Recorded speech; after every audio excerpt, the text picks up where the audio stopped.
Welcome everybody back to another great episode of Author Spotlight. This is Taj Deshaun, Vice President of Self-Published in 30 Days and host of Thrive After Sports podcast.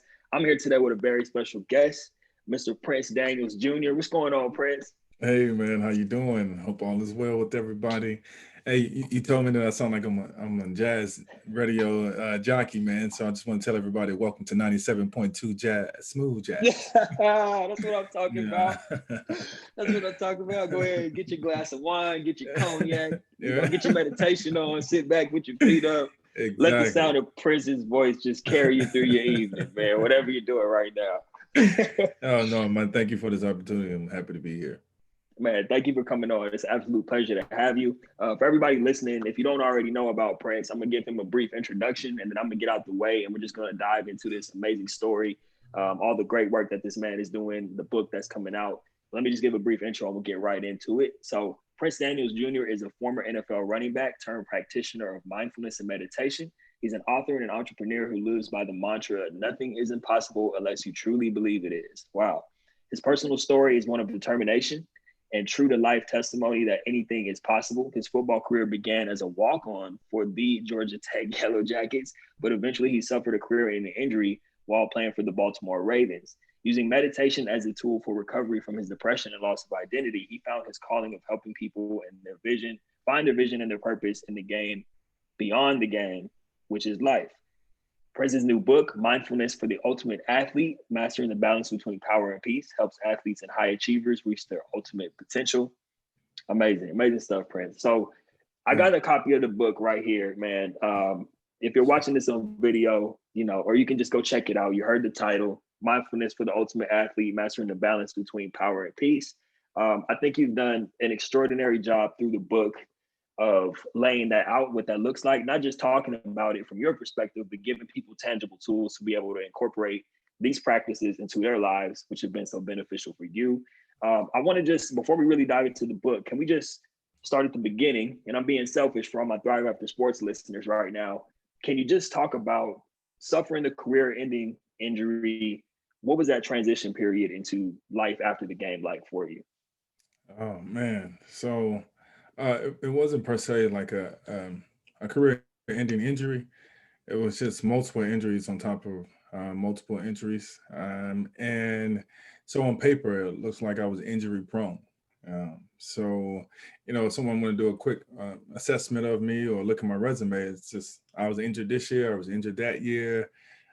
So it looked like I was just injury prone. So no one wanted to take a chance on me. Mm. Uh, and the transition of leaving the sport and becoming a civilian, man, that was pretty difficult.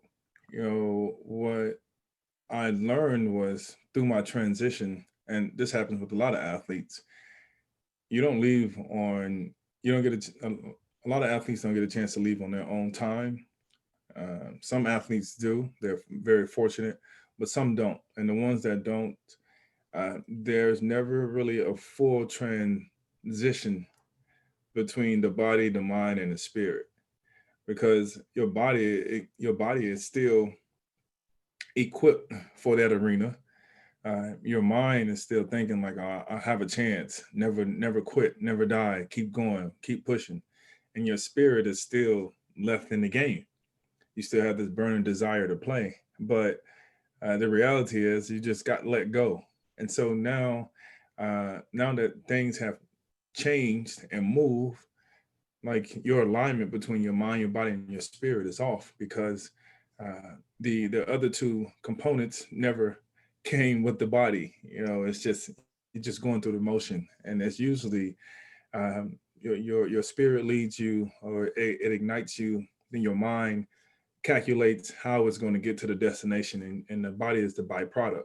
So when you go through a transition like that, it's the body leaves first because you just got let go, and you still have to fathom and internalize what just happened, and the mind and the spirit to catch up later, just like, yo, man, we've been over here. What you doing here? So that becomes your reality, and then it can turn into a self identity crisis and a depression. Right. Yeah, Yeah. man. I love that you use the term civilian. Because I'm sure you've seen this too. A lot of conversations that I'm having and different people in the transition space often make the comparison between, athletics and the military. So when you go from being part of that tight knit group to going out in the world, like you said, your mind, your body, and spirit is trying to catch up to the fact that you're no longer in that world. Being a civilian, becoming a civilian is pretty difficult. And just in terms of you touched on that word identity, right, which is huge, that self-identity. So during that time when your mind, your body, and your spirit was trying to play catch up, and then you got the identity issues compounded on top of it, what are some things, and I know you talk a lot about this in the book, which I'm sure we'll get to, but what are some things that helped you kind of cope and then eventually move out of that space and start the healing process? Oof.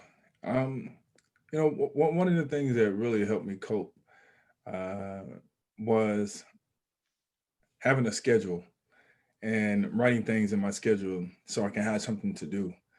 Because if I didn't have an aim for my day, then I would have been sulking in my misery, or should I say, my letdown, my internal letdown. Like, you are your worst critic, and when you are, you're constantly talking to yourself like, how'd you lose your job? How you let your first career slip away from you? Like, what were you doing? Like, you're a failure. Uh, all of these debilitating things that you say to yourself compound, and it weighs on you. And so some of the things that I did was definitely write stuff down in my schedule and just make sure that I started taking care of all the small things. Like, this is really like the first time I had to start like paying bills and taking care of of um, responsibilities, which I was deprived of in a good way, but also in a bad way. In a good way, because when I was playing football, that was the only thing that I focused on. And so I would just pay somebody else to do it, or I would get the help. But I became dependent on that. So once I was let go, I had to become independent and start taking care of my business. And that was a big change as well. So that was a huge adaptation for me. And for and then I would every once in a while play some video games, and I realized the reason why I would play video games was because it allowed for me to win when I felt that I was losing. And if I would lose, I could turn the video game off, and so I can control my wins and my losses. So that was that. And then also practicing meditation, man.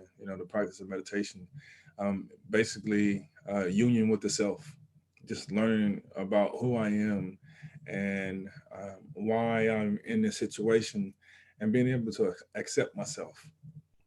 Wow. Wow, man. There's a lot to unpack there, Prince. Thank you for sharing all that. First of all, this is why I love doing interviews like this, because I get a chance to just really put everything down on paper, and I go back through my notes and I'm like, man, this is all great stuff. And I was just having a conversation the other day about something you shared with the whole thing about responsibilities, because like you said, you would pay someone to do it, or you know, the world comes to you in a silver platter when you're playing at an elite level. Even on the collegiate level, and this is someone I was talking to who played college ball like I did. I didn't play professionally, but you know this. Even as a college student, you got your books handed to you. They make sure your classes. Sometimes they might mess around and do the test for you, or at least here's the answers. You know what I'm saying? Right. So, and the conversation I was having was about how a girl I was dating at the time. I remember being so pissed at her because she was like, "Do you realize how spoiled you are? Like what us regular students and regular people in life have to go through." And at the time, I was like, "What do you mean? How hard I got to work to be able to do?" Which is true. But at the same time, we do, because we live in that bubble of elite athletics, either collegiately or professionally. Like you said, Prince, when we come out, it's tough, man. You gotta figure it out on your own. Or even what you alluded to with creating structure. The fact that structure was always created for us, and now you have to learn to create your own structure. But I want to give a second just to dive into what you said about the meditation piece too, because I know you had started doing some of that while you were still playing, correct? Correct. And Yeah, I then did. And then it kind of dove, and then as you were going through the transition phase, you kind of dove into it a little bit more, not a little bit more, but really dove in full speed at that point, right? Yeah, because one of the things is when you think about energy and you think about habits and how when you stop a habit, you just open yourself up to create another habit. And so the same thing goes for energy. When you stop or when you try to slow down, energy or attention being put in one direction and you try to redirect it to another direction, uh, there's a lot of things that are changing and somewhere in between. And for me,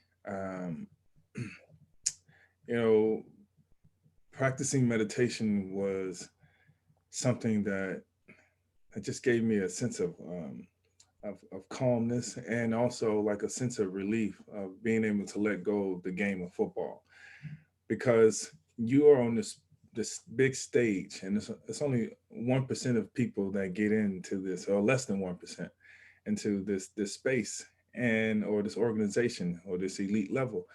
And for me, whenever you let go of something of that high caliber, you either have to find something else that matches it, that matches that same type of energy, or um, you find a thrill, something that brings you a thrill, like skydiving or going to go do like race car driving. Like you're still chasing that adrenaline rush, and if you don't know, because again, you have to like redirect your energy now.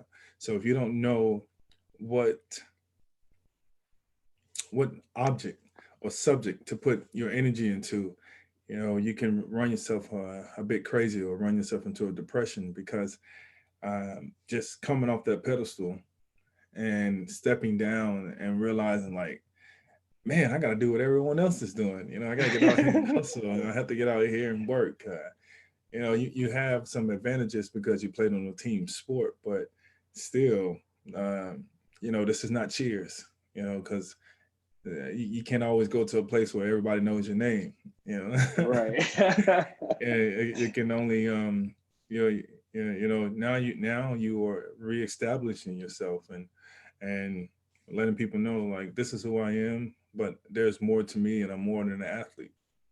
Right. Right. Yeah. Absolutely, man. And then leading off of that, because you obviously meditation was really beneficial for you for that time. Right. And I know that became something you wanted to spread the message on, about for others. And I know you do a lot more than just strictly meditation. What I'm saying is, how did you take that and decide that you wanted to use that to go in a direction like you're talking about, go in a direction where you could help others? Essentially, I'm asking, how did you find your new path in life and something that you can wake up and pursue every single day, which is something a lot of former athletes are missing? Man, it was my time spent at the monastery. When I spent time at the monastery, I started really understanding about the principles of life, and I was these practices that I was practicing at the monastery, and the books that I was reading. I was saying to myself like, why didn't I have this when I was playing? So the thing was, I did have it while I was playing. And my third year before I got hurt, I went to the monastery and I spent time there. And I came back with this Zen like mind, like, that's it. I'm about to be one of the best running backs in the league.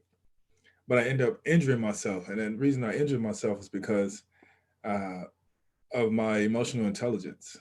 I was extremely hyped one day. And my game is I never talk mess, but this day I decided to talk mess, and I did, and I injured my own self by trying to do too much.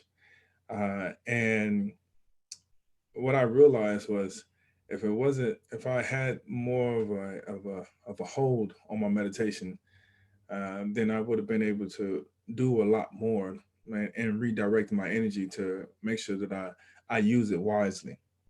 Mm. So I started when I dived deeper into meditation. I started realizing the benefits, and um, the benefits on the surface level, like how it calms you down, how you're able to rebuild your cells in your brain, neuroplasticity. I started realizing, how it helps you breathe better and so forth. But then I started learning about, more and more beyond the surface level. But I'm not going to go into that. I'll just talk about the things that people are familiar with. And so once I was able to lean into meditation after football to rediscover my true identity and who I am, that's how it became my new pathway, and that's when I started following that. I'm not gonna say that yellow brick road, but I started following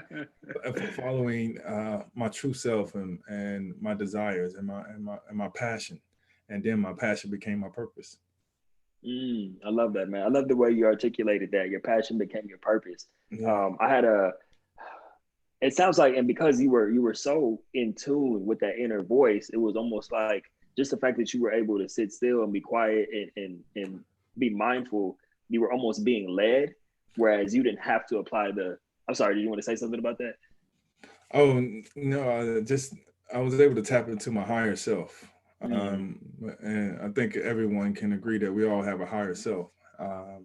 And so, yeah, I was lost for me, and as you mentioned earlier, I pretty much like leaned into meditation.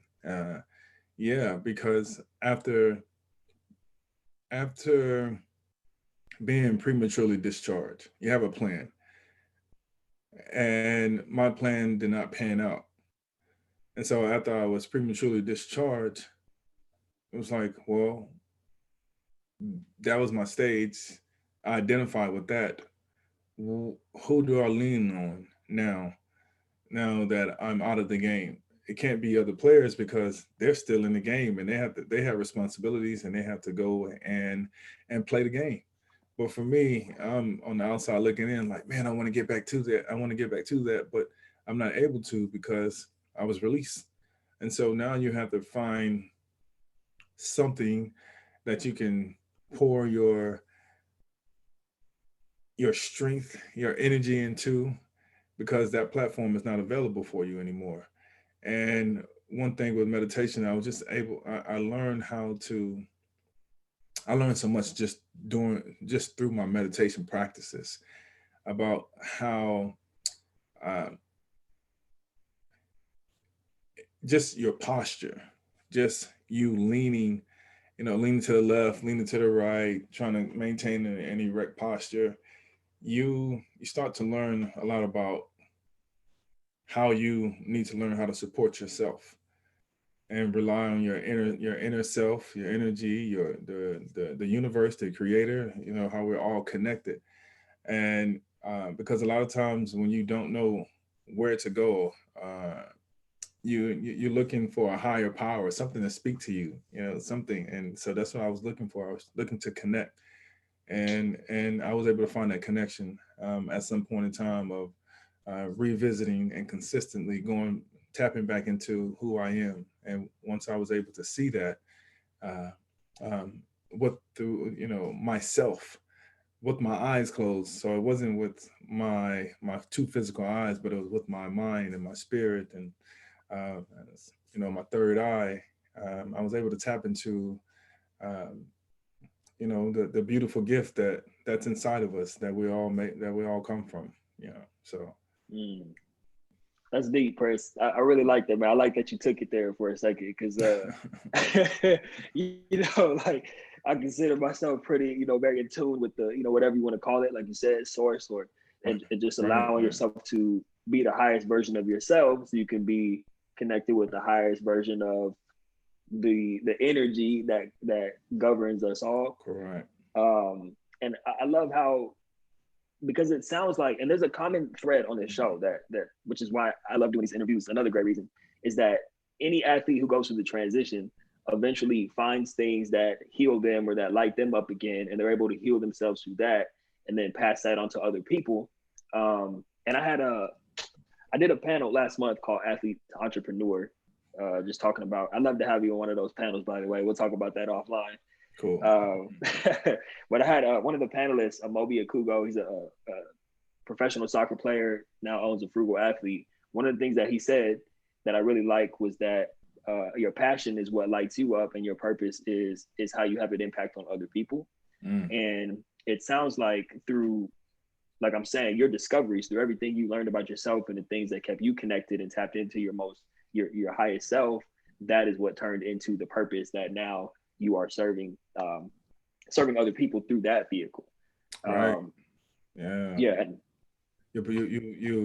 Your purpose leads to your passion, and then no, I'm sorry, I said it the wrong way. Your passion leads to your purpose, and then you make your purpose popular. Bars, man. See, that's why you got the mic out, because you want to drop some bars tonight. That's what's going on, man. No, man. Actually, I'm not gonna sit up here and take the credit. Toby Nwigwe, an artist from my hometown, Houston, Texas. Grew up with him and his family, and so I heard him say that. So I just want to give him credit as well. But he had mentioned that your purpose becomes popular. He said, he's here to make his purpose popular. But yeah, so yeah, I wanted to share that. So say that. Man, a lot of people, hey, that's fire, man. That's crazy. What a small world you grew up with his family. Right. I actually hadn't even heard of his music until Darren Palmer, the chief book officer at Self-Publishing 30 Days, he put me on, That's that big Texas love right there, man. Right. Southwest LA, Texas, baby. West, the West. Throw it up. That's what's up, man. That's what's up. This is a perfect segue, man. Let's just talk about the book, because you're already doing great work. You're already putting so much positive energy out to the world. I'm always curious to know, why write a book? Obviously I know all the benefits of it. We do publishing. I just wrote my first book, but why was it important for you to be able to put this knowledge into the format of a book? I wanted to be able to articulate my experience that I've had in the NFL and my 10 years plus of being part of a monastery where I learned the principles of life. And I wanted to be able to put that on paper, because it's easier to be more thoughtful and intentional with my words. And so, for when it came to my audience, I needed to put it in a digestible form, because I'm more of the person that's like, let's do it. Like, you can do it. And people are like, yeah, but I want to see how you can do it. I'm just like, what you mean see how you do it? Let's just do it. And it's something needed to be put in a book so people can read it, and then we can revisit, because I've been doing this for so long. I'm here, and someone that's trying to get up here, they're down here. I noticed that previously I wasn't doing a good job of helping them make the connection. So I wrote the book so they can read the book. And when they read the book, we can come back and we talk about it and meet in the middle. And then also, I wanted to leave a everlasting impact on the world. And I wanted to leave something for that could outlast me. Leave something for my kids as well. And then I wanted to make a huge impact on a lot of people. Our purpose here on this planet is to help each other evolve. And so, and the reason why I wrote this book, because I wanted to help everyone evolve in this world, because there's something that's inside of us that's so special and so incredible. When you get the opportunity to look within and you see it, it's like, all right, no, I'm not asking any more questions for life. I'm just going to live it. And so that was the reason why I wrote it. That's powerful, Prince. Thank you for sharing that, because I think that especially the part you shared about how the book was intended to bridge the gap between all the knowledge you've accumulated. I mean, I don't know too many people who've spent 10 years, at a monastery. So like that gap is probably pretty wide. And for you to be able to fill it through your knowledge and put everything down on paper, I think that's huge. And definitely definitely a step towards, or a major step, a major pillar in the legacy that you're leaving behind, man. So Oh, props thanks. to you for doing that. Thanks. I want to make a correction. So I didn't stay at the monastery for 10 years. I've been part of the monastery. So I go at least twice a year. And I've been doing that for the past 10 plus years, where I would go and spend a significant amount of time at the monastery. So, pockets of like anywhere from a week to a month. I spent time there and just became a monk. Live the monastic lifestyle, and then transition back to being here in the world. It's just, you get the best of both worlds, because you get a chance to learn a little bit more about who you are, then also um, reconnect with your purpose, and again, make it popular. Toby. That's right. Man, we might have to insert that album like in the background or in the intro or something. I think I might do that, man. All right, that's cool. I think I might do that. Just for you'll hear it when I put it on the podcast. Awesome. Just quick side note, this is kind of unrelated, but Calvin Johnson, Megatron, wrote the foreword for your book. How did that come about? Oh man. Me and Calvin, we went to school together. We went to school at Georgia Tech. Man, just a sensational individual, athlete as well, but just an incredible human being.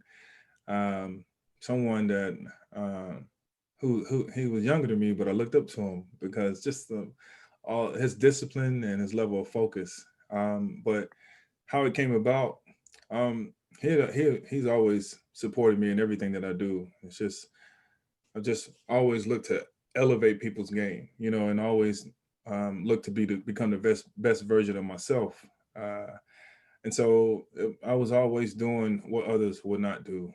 When it came to working out, and my teammates, they get their workout in the weight room, and I would too. But then I would go on Saturdays, I would go to the woods and go run in the woods for like 3 miles, and do moves, on the trees, and do stiff arms. I'm just looking to elevate myself so much that when people talk about me, I live up to my name. And so that's the way that I've always thought about, how do I always look to improve myself each and every step of the way. And then, I told Calvin that I was writing a book. And I told everybody I was writing a book, and they was like, oh, okay. And a lot of times you hear people saying that, but I wrote the book. He was just like, oh wow, you wrote it. It's like, yeah, man, I wrote it. So I sent it to him, and he had a chance to take a stab at it, and he was just like, oh man, Pete, this is nice. I support this, man. And like, how can I help? And just like like write the forward to the book. And he's like, okay, I got you. And he said it so nonchalantly. I was just like, okay, so, a couple of days later, he sent something back. I was just like, what? This is awesome, bro. Like, I appreciate you, man. And, just for that, man, it was just one of the things that I can't really put into words, just how much I'm grateful for, for the opportunity, because it's not like, it was like a business deal where it was just like, yo, I'm gonna pay you this amount of money to write my foreword for the book. But it was something that he resonated with, or it resonated with him, and he was just like, this is all the stuff that I've been wanting to say when it comes to talking about greatness. And so he wrote that, and the rest is history, man. And I was just extremely grateful. So CJ, you get a chance to hear this, man. Thank you again, bro. Oh man, that's awesome. That's crazy that I was thinking you asked him. Of course, that's the first thing that comes to your mind, but the fact that it was his idea and he got it back to you just out of respect for your follow through to actually get the book done, right. I think that's major, man. Yeah. Everyone that knows me is that like my word is bond. Like that's what we have. If we didn't have money, if we didn't have anything, it's your word. And so if you're gonna stick to something, or you say you're gonna do something, stick to it and see it through. And everyone knows me that like if he say he's gonna do something, he's gonna do it. Sometimes right. It may be in a day, a week, or two, but he's gonna do it. So so it's just funny to all my friends, they were like, finally got your book, man. You've been talking about it for 5-6 years, man. So, but I mean, like that's always good to know. The internal conversations that people have about you is that, I follow through. So Mm, that's right. That's right.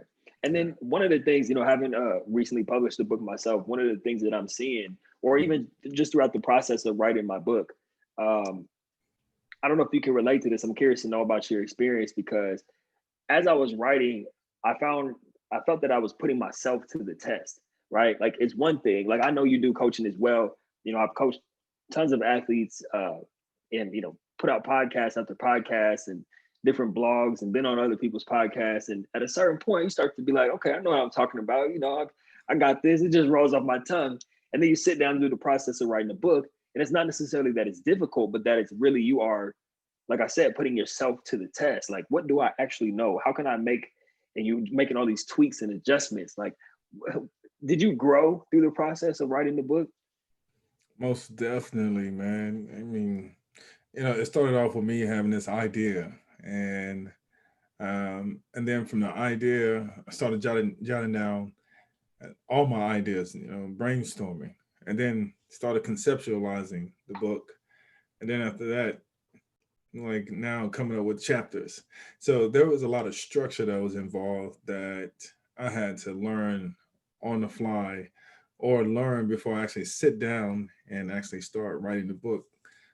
Because it was a lot of trial and error. Like I write this and then I write this, and then it's just like, well, I would go back and speak to some mentors and they'd be like, well, did you do this? I'm like, oh man.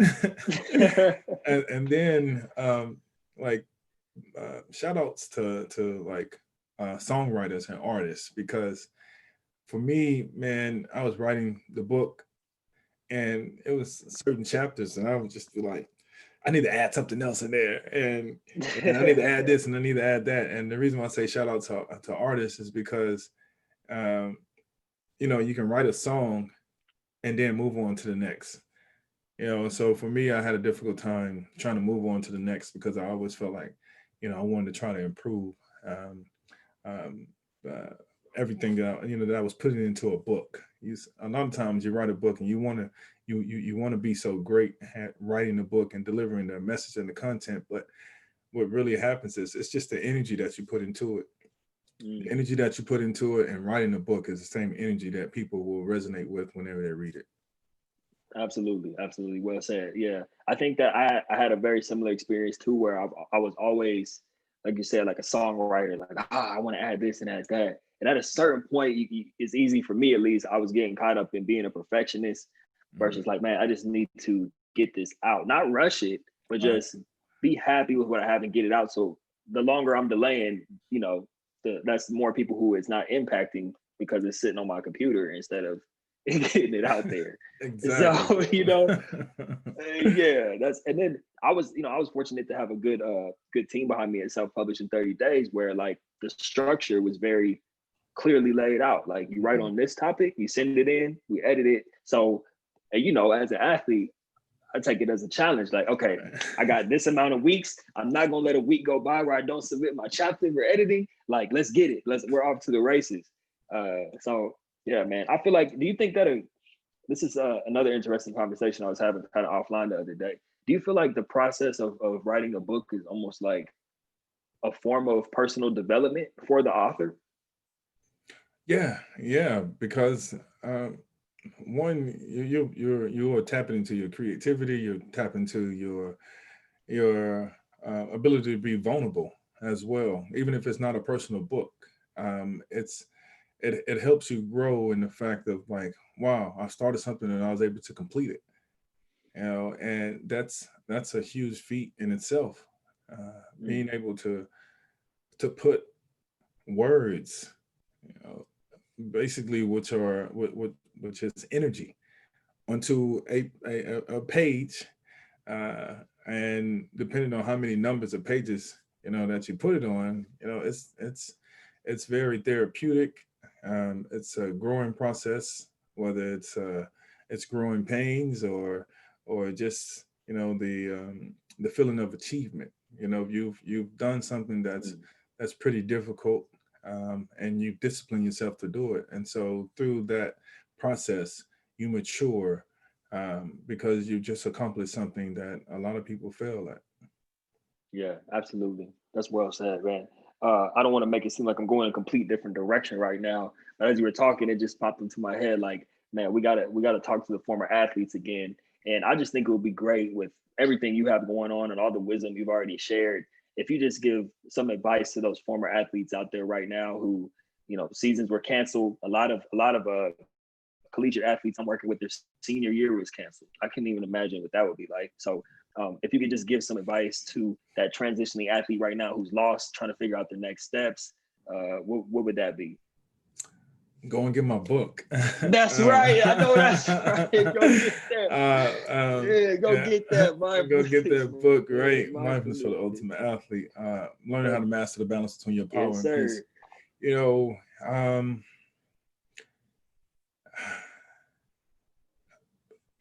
this answer changes every day for me because Mm, uh, we're in an unknown space, unpredictable space, at this time in life, and just giving one answer is not the correct answer. It's a ongoing answer, and so what I'll say is just learn about you. Because there's more life to you than sports. And so you want to learn about the best version of you because after sports is over, you still have to make money. You still have to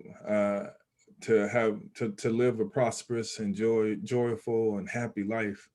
Um, you still want to travel. You still want to do all the necessary things to be a good human being. And um, with the disappointment of your season being canceled, uh, learn how to tap into you and become the next inventor, create something. uh, you're more than just an athlete. And so when you believe that phrase, you understand that phrase, then you don't just limit yourself to um, thinking that you can make it to the professional league and you fall short of it, and then you beat yourself up. You know, like you can make it to the professional league and excel. You can not make it to the professional league and excel. So always look to become the best version of yourself. So that way, uh, if you make it to the league or you don't make it to the league, you're not you're not putting something else before you. You're putting yourself first. So you know who you are and you know what you identify with. And then that way, um, if you fall short of your goal or you make your goal, you still remember who you are. right, man. That's some strong advice right there, Prince. That Yeah. was huge, man. Thank you for sharing that. I learn about you, create something, just gym after gym, man. Invaluable, invaluable information for former athletes right there. Yes, sir. I know after listening to this interview or watching this interview, a lot of people, of course, are going to want to go get the book, but Mhm. also get in touch with you and find out more about what you're doing. Can you Yeah. please share the best place to get the book, the best place to get in contact with you, all that good stuff? Yeah. The best place to get the book is on Amazon.com. Make sure you go there, search for it. You can type it in, uh, mindfulness for the ultimate athlete, um, mastering the balance between power and peace. If you just type in mindfulness for the ultimate athlete, the book will pop up. And you can find out more about me at my website, www.princedanielsjr.com. And um, you can be able to reach me through the website. You can find all my social media handles and so forth. So I'm available. On I think I'm on LinkedIn, Instagram, Twitter, and Facebook. So if you reach out to me on one of those, I'll make sure to hit you back. It may take a little bit because I have a lot of things going on, but and Taj can attest to that. Like he hit me up a couple of times, and I get bombarded with a lot of messages, and then I was like, oh yeah, I got to hit up Taj again. So but you can find me on all those platforms. That's right, man. Yeah, it definitely did take a little bit, but I know you're a busy man. So at the end of the day, and I'm glad we got connected too, because first it was Paul Edwards who said we Yep. should connect, and then Yep. it was Haley Johnson. I had a Haley conversation Johnson. with her, and Shout out to Paul yes, and Haley. yeah, shout out to those people, man, for showing love and making sure we made this connection. Right. I feel like this is the beginning of, like I said, I'm gonna be reaching out to you for several different things. I want to have you a part of some athlete entrepreneur movements I have going on to continue Nice. to spread the message. Yeah. I'm really glad we got connected. Everybody, please reach out to this man. Get in touch with Prince. Go get the book. Go support. Yeah. All his contact info will be in the show notes. But you could always, reach out to me. I'll help you get in touch with him too. And before we get out of here, Prince, there's one final question that I always love to wrap up with. And you've already done a great job of covering this, to be honest with you. But I'm sure me asking you will spark a new idea or a new thought you could share. And the question I have is, when you leave this earth, Prince, like, what do you want your legacy to be? How do you want the world to remember Prince Daniels Jr.?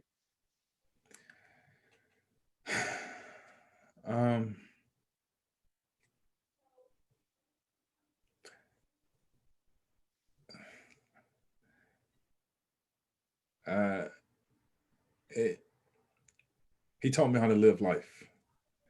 He taught me how to live life and just be happy for no reason. Because I think, when you're not thinking about living life, you're thinking about dying. And when you're thinking about dying, you're not thinking about living life. And so, the I just want people to know that some people accept what I do, some people don't. And I want them to understand that I was speaking to every human being that has a spirit and has a heart, about learning about you, because I want people to say that, man, he was on something else. He wanted us to actually evolve and become the best versions of ourselves. And and just that I was an authentic and genuine person. And that's it. I'm not looking for anything else except that. That's powerful, man. I don't know how anybody can not agree with what you do or resonate with what you do. Anybody listening to this episode is gonna get it. Like, it's gonna be a lot of lives and spirits touched off of this one, man. I don't know what's wrong with those people, but anyway, yeah, man. I think that's great, and I think that it's just amazing. I love asking that question because a lot of times the answer that people give, like the one you just gave, you've already accomplished it.